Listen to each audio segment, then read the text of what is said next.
Francis. Pues, muchas gracias por venir en esta noche en la que vamos a tratar de un personaje un tanto apagado en la historia, un tanto desconocido. Creo que habrá que calumniarlo antes para luego desagraviarlo. Es más conocida su víctima, el gran César, que él. Bruto, un nombre que ha quedado como adjetivo, como calificativo, significando violencia, iba a decir, y embrutecimiento. Bruto, un hombre que ha pasado a la historia, al desgaire, junto con el gran nombre de su amo y seguramente padre. Julio César es la individualidad más importante que haya creado la civilización romana. No digo occidental, pero sí romana. Y creo que la afirmación es indiscutible.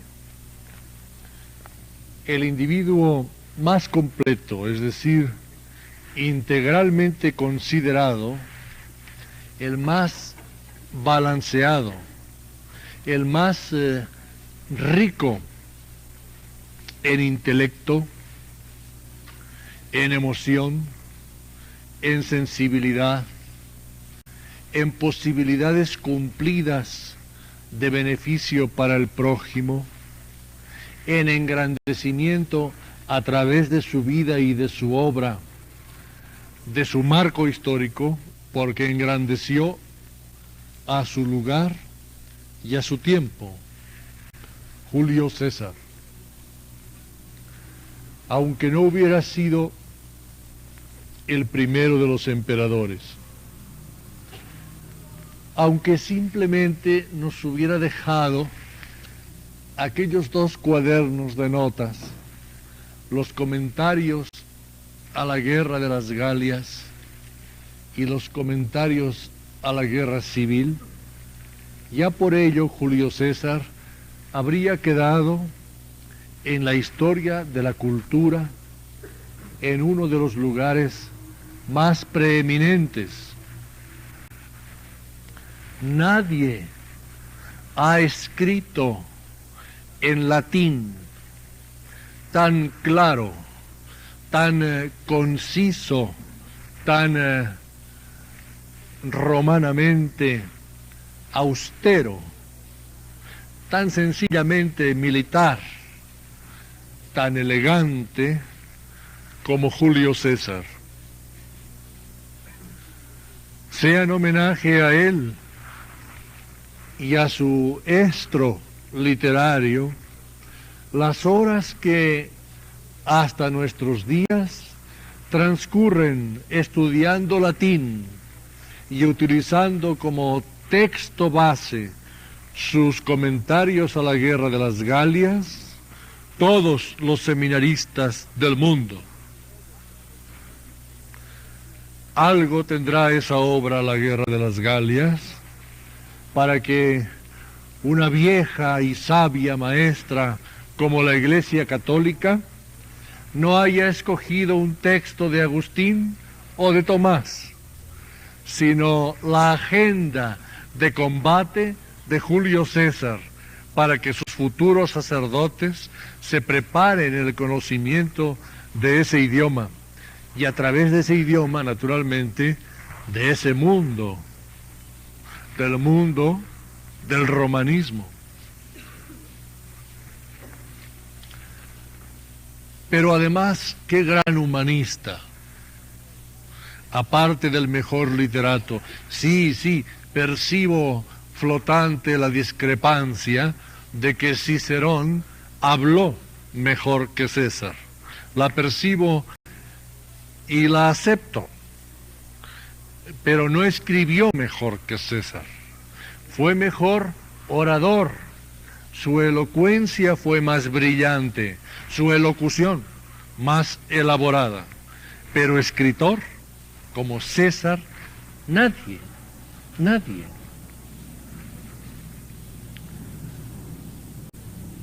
Fue también el inventor del periódico, de eso que todo el mundo compra y casi nadie tiene tiempo de leer.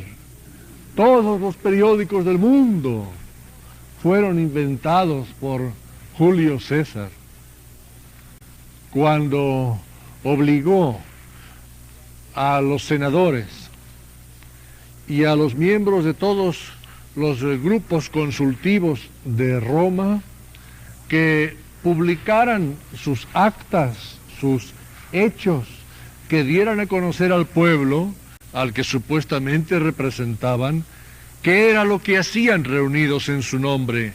Cada día, acta diurna, periódico, diario. Empezó en pasquines y ha terminado proliferado en todo el mundo. Los años que transcurrimos y como los contamos, a él se los debemos. Antes se contaba por años integrados por meses lunares. Era más fácil conocer cuál era la noche de plenilunio y cuánto transcurría el mes hasta la siguiente noche de luna llena. Pero se cometían errores y abusos. El colegio de pontífices destinados a los cálculos astrológicos a veces se equivocaba o se vendía a los políticos, a los que interesaba que un mes durara más, para que un año durara más, y también así su período de gobierno. Y César, tras una admirativa contemplación de las tablas cronológicas y cronométricas de los egipcios en Alejandría, llamó a Sosígenes y le ordenó hacer un año solar, ya no compuesto de meses lunares, un año solar, un año romano, un año masculino, un año de poder y de gloria, del sol, no de luna, ambigua y equívoca, nocturna y asiática, inconcreta, abstracta y vaga, sino del sol diario, imagen del emperador. 365 días, anunció así César a los romanos, son los que componen un año solar. Ya no nos interesan los lunares.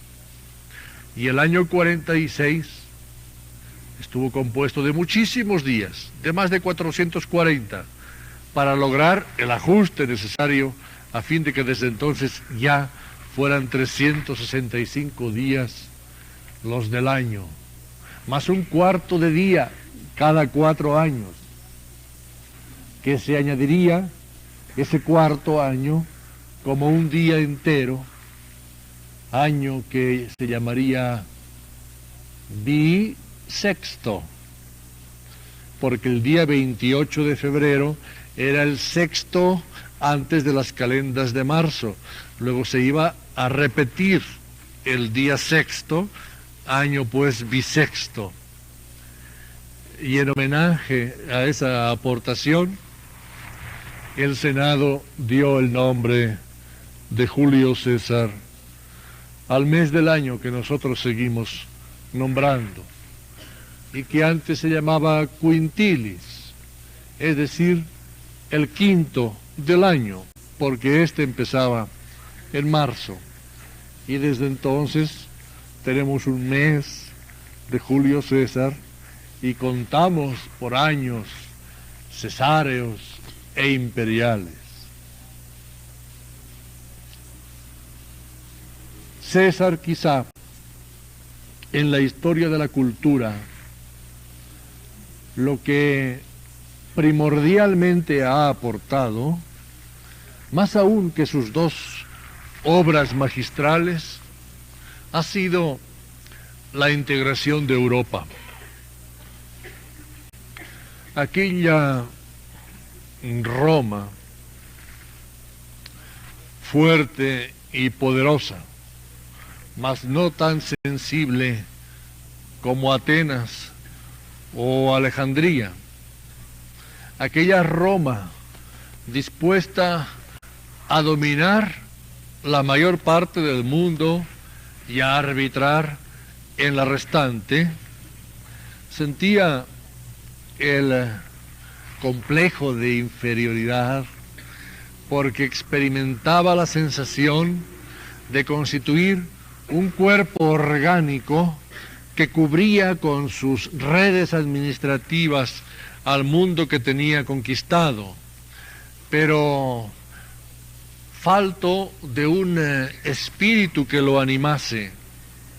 Una Roma que sí tenía sus legiones en el mundo entero, pero que en las casas de los aristócratas y de los patricios tenía a griegos como maestros de sus hijos.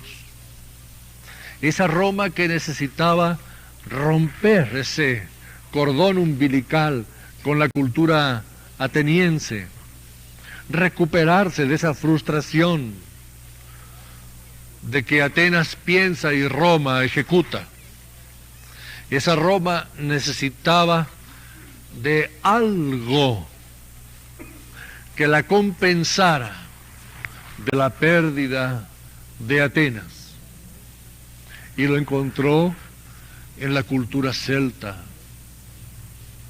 Y fue Julio César el que, siendo niño todavía y teniendo como preceptor a un esclavo celta, entendió lo que ese pueblo podía significar, unificado, identificado con el romano.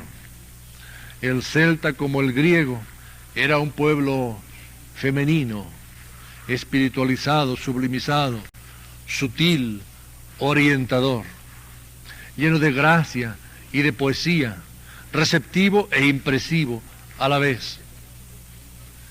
Y necesitaba de un cuerpo como el de la administración romana para expresarse mundialmente, para conjugarse realmente en eso que hoy llamamos Europa, y que, queramos o no, no tiene como eje Roma-Atenas, sino Roma-París-Viena. Tres ciudades conocidas, amadas, asimiladas e identificadas por Julio César en una sola realidad: la cultura de Occidente.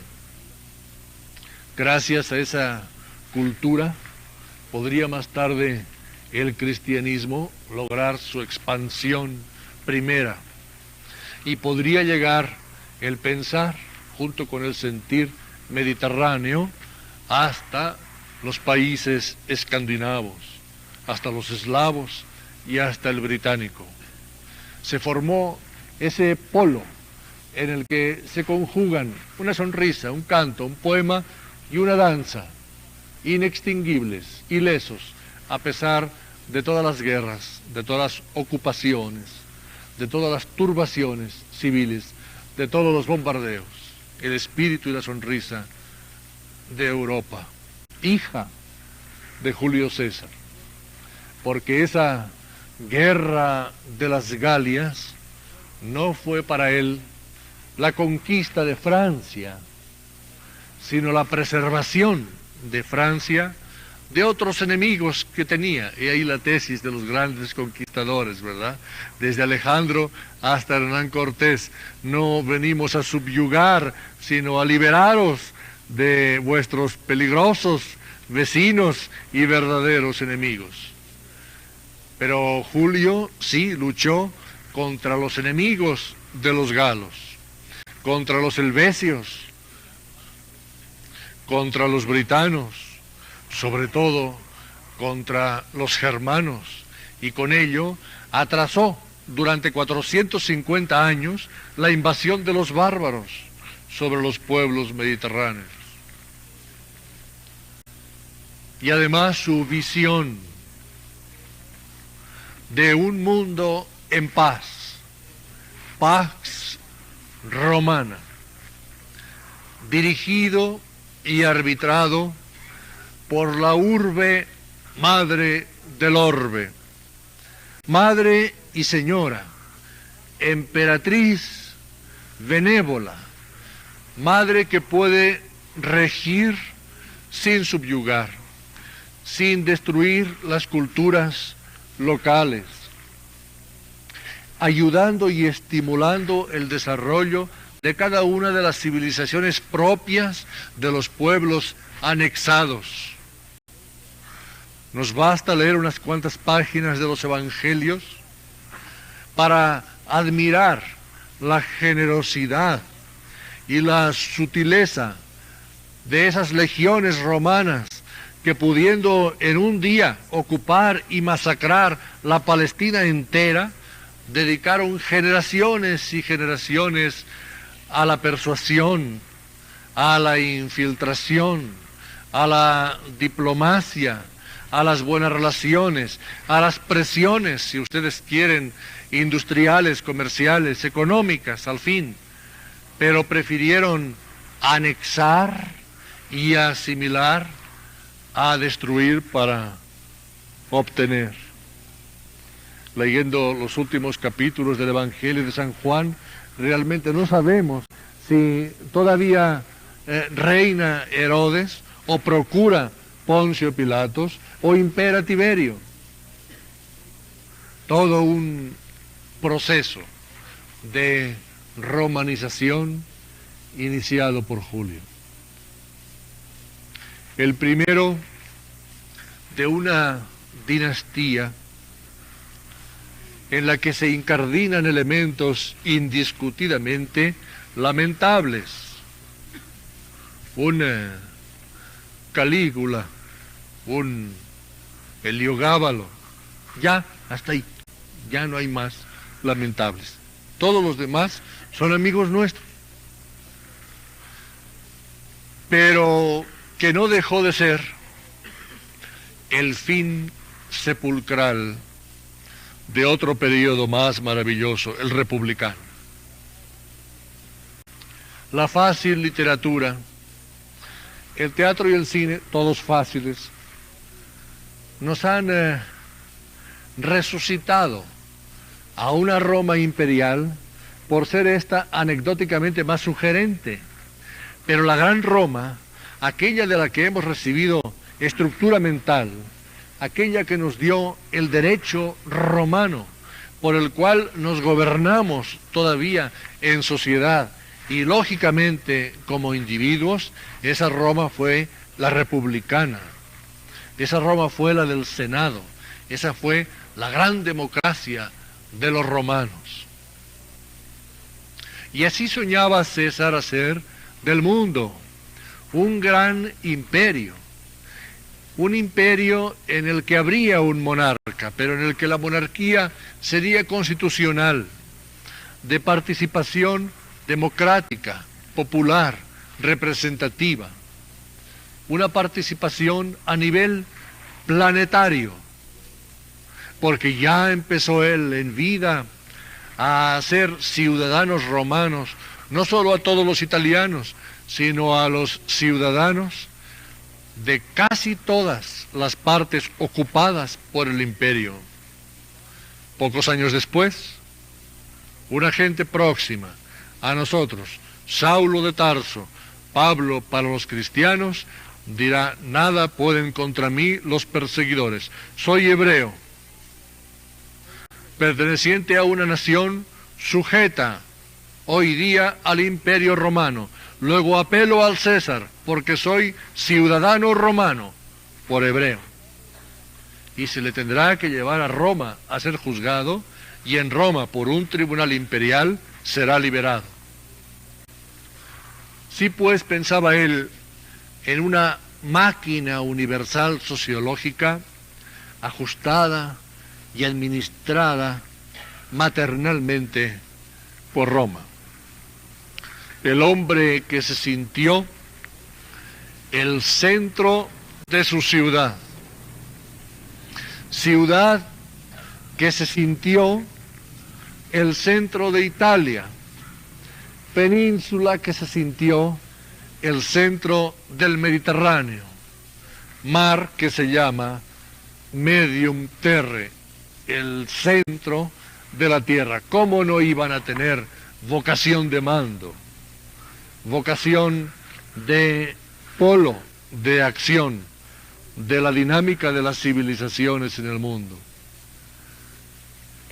Y ese hombre esclarecido, que aunque acabó con la República, tuvo la suficiente grandeza individual como para justificar el paréntesis dictatorial, ese hombre cayó abatido a puñaladas, a media vida, a media obra, por una decisión de Bruto, su ahijado, muy posiblemente su hijo natural, y su constante protegido, de donde Bruto viene a ser, pues quizá el más grande de los magnicidas, el peor de los magnicidas y de los ingratos.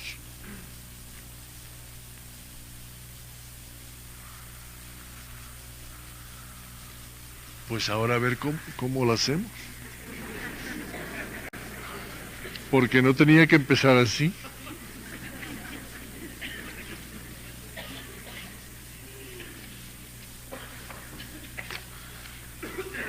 Tendremos que tratar de ahondar, apoyándonos en la documentación que nos ha llegado, teniendo en cuenta cuando es directa, cuando no lo es, tratar de ahondar en sus motivaciones. Esta es una tesis que venimos proclamando hace 20 años y por la cual ustedes forman parte de una familia. Todos estamos de acuerdo en que nadie puede ni debe ser calificado ni por lo que hace ni por lo que dice, sino por lo que quiso hacer, lo haya hecho o no lo haya hecho. Pero si lo quiso, si lo intentó, no se le puede imputar que no lo haya logrado si lo intentó con todas sus fuerzas. Y si no lo quiso, no tiene ni mérito ni culpa, simplemente sucedió a través o a pesar de él. Y de quien no conozcamos las motivaciones, nunca podremos decir que lo conocemos. Sabemos cómo se expresa, pero no sabemos por qué se expresa. Sus palabras, no, eso es lo de menos. Su cara, mucho menos. La máscara facial, nunca atiendan a ella. Sus palabras quizá están dichas para disimular sus pensamientos. ¿Cuáles son sus motivaciones? Son tan hondas que la misma persona no las conoce. Una ciencia en pañales surge de nuestras universidades para enseñarnos a conocernos a nosotros mismos. En el templo de Delfos estaba el señalamiento, conócete a ti mismo, y todavía no se ha logrado. Sin embargo, decimos que estos son buenos y que estos son malos. ¿Cuáles serían las motivaciones de Bruto respecto a César? En primer lugar, seguro, una gran turbación, una alteración. Esos hijos ilegítimos nunca están realmente seguros de su paternidad.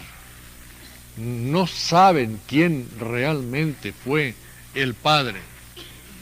En el caso de Bruto, se decía, se murmuraba, unas veces se le decía a él como injuria, otras veces como alabanza. César nunca lo aseguró, él mismo no lo sabía.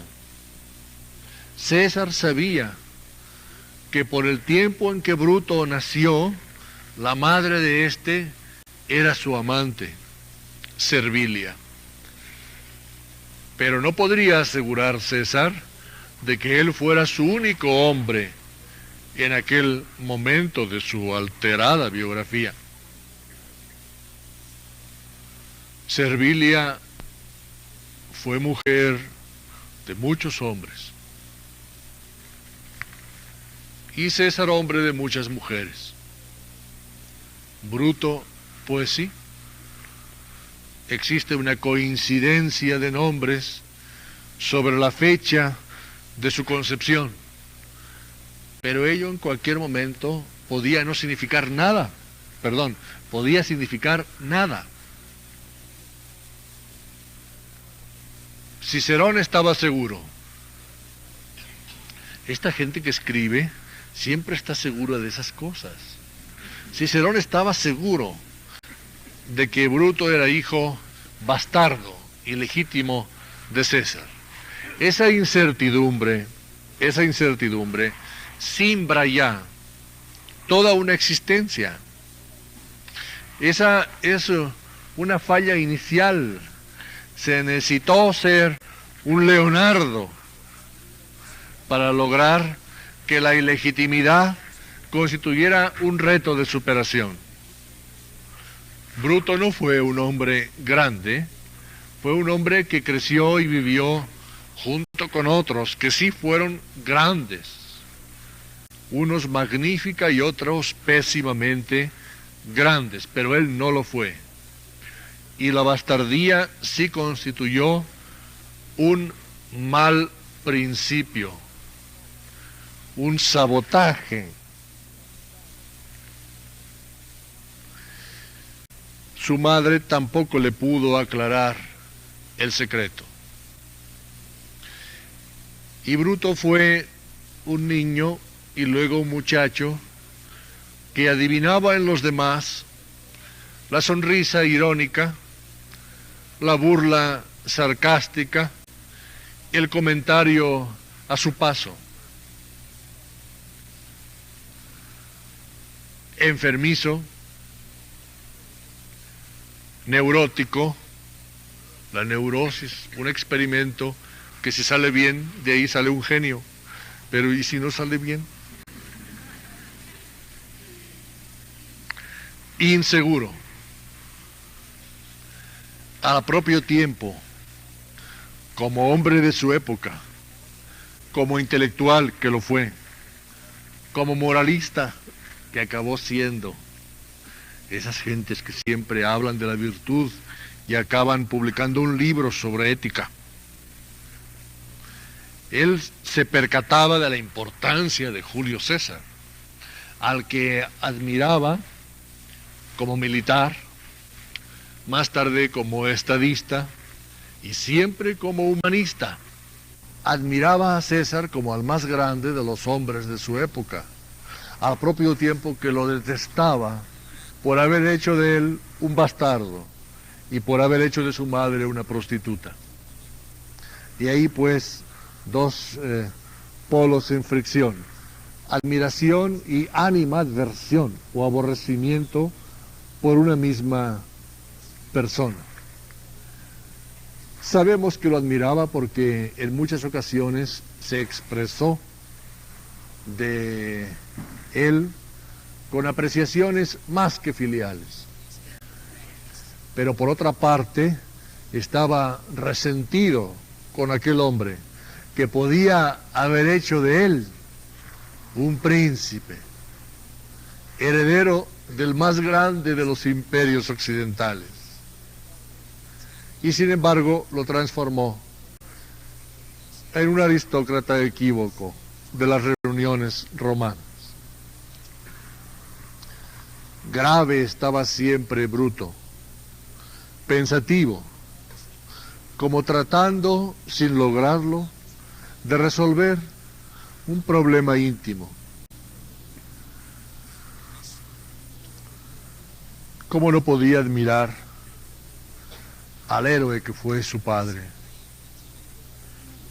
Aquel hombre que, pues antes de ser emperador, antes de ser tirano, antes de ser conquistador de Francia y del norte de Italia, antes de partir para el Asia Menor, antes de ser general, a los 17, 18 años, cuando era todavía ayudante de un militar, en un viaje de Roma a las costas del Asia Menor, fue apresado por unos piratas que lo llevaron a su guarida de Cilicia y pidieron por él 20 talentos de rescate. Y Julio César, 18 años, se enfureció y dijo: ¿cómo es posible? Por mí 20 talentos. ¿Creéis que por 20 talentos voy yo a mover un dedo? Voy a enviar un criado por 20 talentos. Yo valgo por lo menos 50 talentos. Si los aceptáis, vamos por ellos. Si no los aceptáis, me quedo aquí para siempre con vosotros, crasos ignorantes. Y los piratas, pues tuvieron que pedir 50, que son un poquito más de 4 millones de pesos actuales. Hoy hice la cuenta al cambio de hoy. 4.656.000 y pico de pesos. Y ya por 50 talentos el muchacho sí envió un criado a Roma a por el dinero para que lo liberaran. Lo pagó y una vez liberado, que no libertó, fue a la ciudad de Mileto, fletó unos cuantos barcos, marchó contra la guarida de los piratas, los apresó y los crucificó. Dice el cronista: pero como era ya desde muchacho hombre grande y misericordioso, antes los degolló.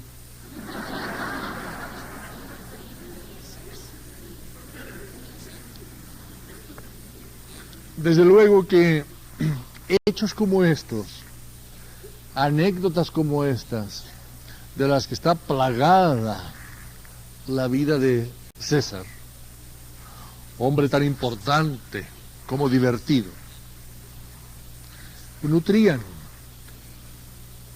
el interés de Bruto. Pero a medida que creció, supo también otras cosas de su presunto padre. A medida que creció, supo que Servilia, su madre, no había sido su única amante, aparte de sus 4 esposas sucesivas, de las cuales creo que solamente Pompeya murió. 4 esposas sucesivas en Roma, 2 reinas, Cleopatra y Eunoe, multitud de damas galas y Servilia también. Servilia había llegado a extremos deplorables para conservar el interés del joven César, aturdido y distraído cada día por nuevos amores. Mientras ella vivió, le fue fiel. Y se dice que llegó al extremo para retenerle de ofrecerle a una hija suya, Tercia, hermana de Bruto. Sí sabemos que durante la guerra civil, con el apoyo de César, Servilia pudo comprar a muy buen precio bienes confiscados a los aristócratas. Tan buen precio que se consideró abusiva la oportunidad que se le dio a Servilia de comprarlos. A lo que advirtió Cicerón: tertia deducta, es que dedujeron una tercia del precio. Terrible debió ser para Bruto saber que ello circulaba entre los romanos.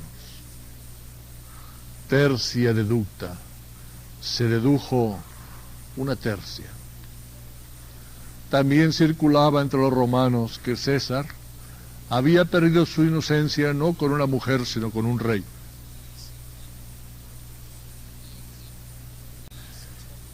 Y que apenas avanzado en su adolescencia, pudo decirse de él, desde luego por un maledicente, que era el hombre de todas las mujeres romanas y la mujer de todos los hombres romanos.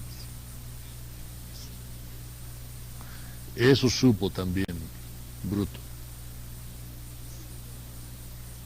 Y eso pesó, eso atenuó la admiración que sentía por aquel jefe, por aquel líder, por aquel hombre público a los que para preservar pues hay que ver en perspectiva o sobre su pedestal. Si lo ven de tú a tú, pues los verán tan lamentables como tú.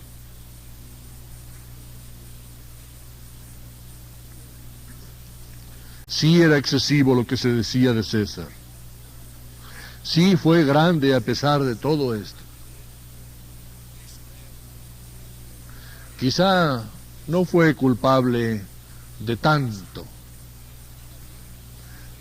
Sin embargo, supo atravesar esos difíciles periodos primeros de su vida hasta llegar a la sublimidad. Pensemos en que se trata de un singular periodo de la historia de Occidente. Nunca digan ni acepten que se diga que el cristianismo luchó contra el paganismo y lo reemplazó. No es cierto, el paganismo ya había muerto. Los romanos, en cuanto constituían una mente, sus filósofos, sus eruditos, sus artistas, sus políticos, ya no creían en sus dioses. Existía una inercia y un respeto a la tradición.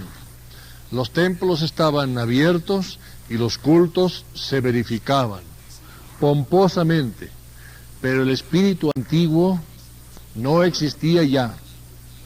Se sabía que los dioses eran copias de los helénicos olímpicos y que aquellos, a su vez, eran producto no de la fantasía, pero sí de la elaboración fantástica de sus poetas y escultores.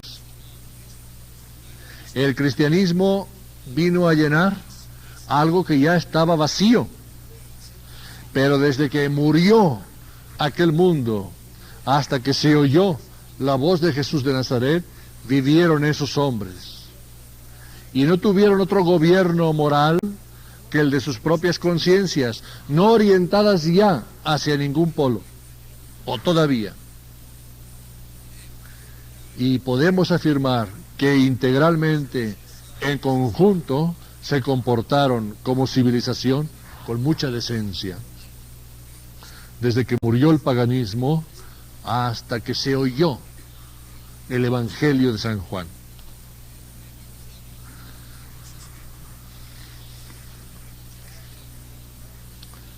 Va analizando Bruto la ascensión política de Julio César y aquellos hechos heroicos, aquellos gestos y aquellas gestas verdaderamente épicas, aquellos aciertos políticos, aquellas pirotecnias diplomáticas, cada vez analizadas pausadamente, le parecieron más grotescas. Es tan fácil complacer a un pueblo con diversiones públicas, con espectáculos constantes, con tesis accesibles, con la creación de problemas ficticios para el olvido de los verdaderos temas que nos corroen. Es tan fácil mantenerlo contento con pan y circo. Pero el observador atento piensa quién es el que conduce y cómo conduce a ese pueblo, que va contento pero no sabe hacia dónde, en qué dirección. La misma palabra demagogia, ¿por qué tiene un sentido peyorativo? Siendo así que simplemente significa conducción de población, porque casi siempre se ha llevado a cabo de manera lamentable, o equivocada, o fraudulenta. Y Bruto ve en esos gestos demagógicos de Julio César una posible segunda intención. Es tan generoso, es tan risueño como aparece, tanto ama al pueblo que constantemente experimenta la necesidad de festejarlo, o lo hace porque lo necesita, porque lo ha calculado, porque lo tiene previsto, porque forma parte de sus planes y porque él sí se dirige a un fin determinado que va a conseguir. Esos espectáculos públicos, esas comidas para hacer olvidar que no hay trigo en Roma, y sin embargo se sirven banquetes en 22.000 mesas públicas a la vez, en un mismo día, para que la gente diga que bien estamos, cuánta es nuestra prosperidad y cuán esclarecido nuestro líder, sigámosle. Esas batallas navales ficticias solamente para la diversión de miles de romanos, una batalla naval en Ostia, en la que mueren 12.000 esclavos y se hunden todos los bajeles. Es porque sentía la necesidad de congraciarse con quienes amaba, o en su intimidad despreciaba a aquel pueblo, ignorante y vasto, pero lo necesitaba emergentemente para la consecución de sus fines. Eso se preguntaba Bruto.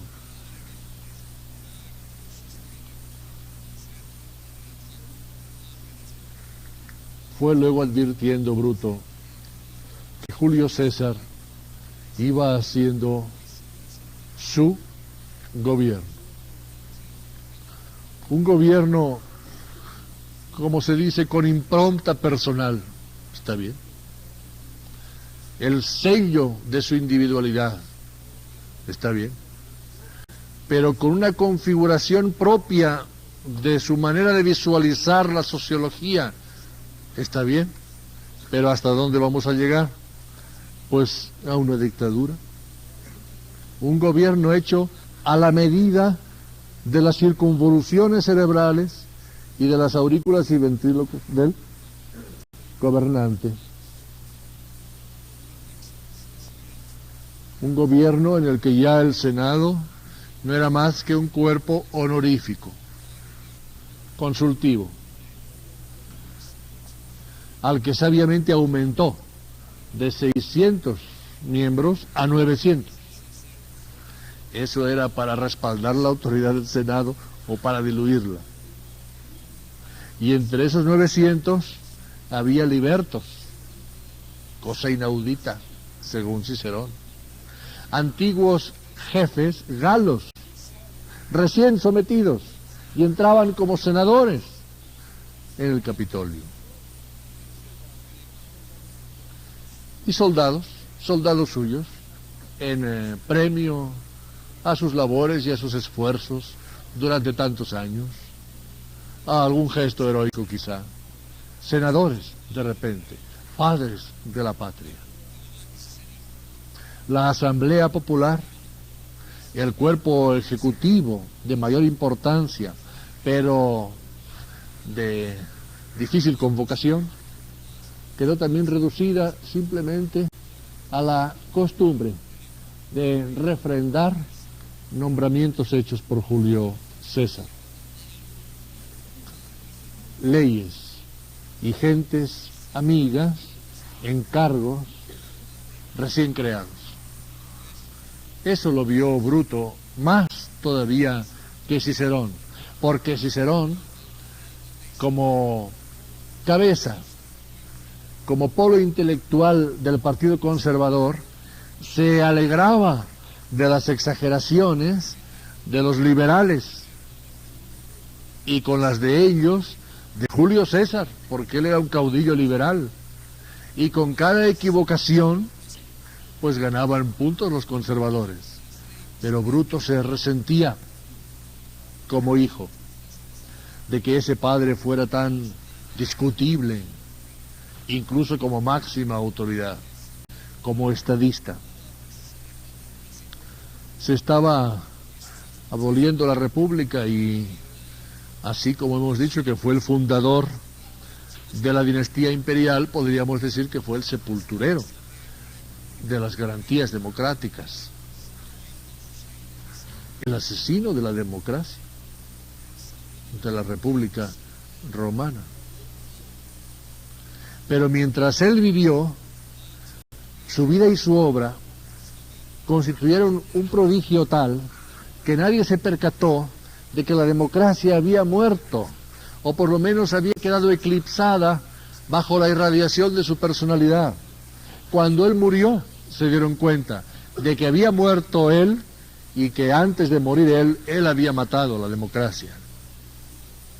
Y que después de él ya solamente una serie de dictadores podrían ocupar aquel lugar, más o menos apoyados por un Senado ficticio y por una asamblea aduladora. Él pidió el cargo de dictador, el que dicta, es decir, el que da leyes, es decir, el constituyente, además del gobernante, el que primero piensa, luego elabora, luego expresa y proclama sus leyes y a continuación gobierna según ellas. Dictador. Primero dicta la Constitución, luego la ejecuta. Lo pidió por 5 años, no se le concedió. Aumentó los senadores amigos, se le concedió por el Senado. Lo pidió por 10 años, se le concedió. Lo pidió de por vida, se le concedió. Y por fin pidió un cargo que hasta entonces políticamente no había existido: imperator, emperador. No con el sentido posterior, medieval, con el que nosotros lo hemos heredado. Emperador se consideraba el comandante en jefe de las fuerzas del ejército durante una campaña, para que no tuviera necesidad de atender órdenes y perder un tiempo valiosísimo. Podía tener todas las iniciativas y ejecutarlas per se. Emperador. Pero nunca se había pensado en un civil emperador, y menos en situación considerada no emergente. Él pidió para sí ese cargo se le concedió. Y seguramente esperaba otro, que para sus tiempos era mayor. Rey, rey, el poder y la gloria, no representativo, sino autócrata, rey. Ven, un tiempo en que emperador significa menos que rey. Ya estaban a punto de dárselo ese cargo. ¿Qué faltaba? Que lo pidieran. Que lo pidieran. Se lo habían insinuado, había dicho que todavía no. Pero si César hubiera sido proclamado rey, eso pensaba Bruto. Kaiser, zar, en germano y en eslavo son palabras que vienen de César, César, el que manda por quien es. Y a fe que en él no podría parecer extraño. Fue siempre en rey, fue siempre su vida, una vida en emperador. Ese fue su contexto, esa fue su grandeza. Pero ¿qué precedente establecía?